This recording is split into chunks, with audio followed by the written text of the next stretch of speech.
So if tomorrow, let's say, for example, OpenAI produced a new version of ChatGPT or whatever that was 100 or 1,000 times faster, how would we feel? Would we feel excited, worried? What would be the feeling? You see the data appearing in articles appearing in Wall Street Journal, Financial Times, etc.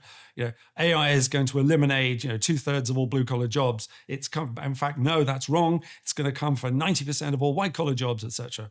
I think the reality is much more prosaic. It's going to be, you will find in a lot of cases, the companies that there will be winners and losers.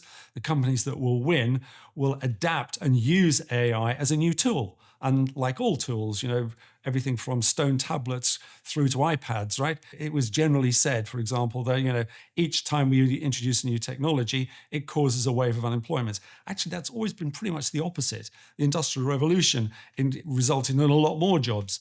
And if you look at how AI is actually working in practice, it's producing all sorts of benefits already. The best one probably to point to is COVID. We couldn't have produced the COVID drugs in effectively 9 months. It currently takes about 15 years and about 10,000 compounds to produce one drug. We achieved that in months, and got them into market. And we did it at a scale that's never been seen on the planet before. Billions of people were protected from dying from COVID. So that kind of thing, that does excite me. What worries me is the inappropriate use of AI, and that's been very highly publicized with fraud, etc.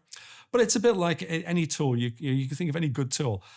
Electricity, for example, we use that for lighting our schools and our homes, etc.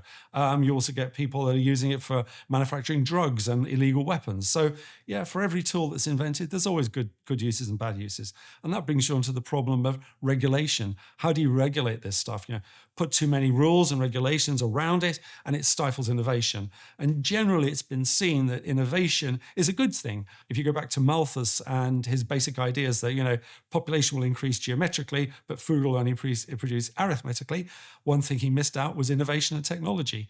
And again, we're seeing the same thing. Climate change is another good example.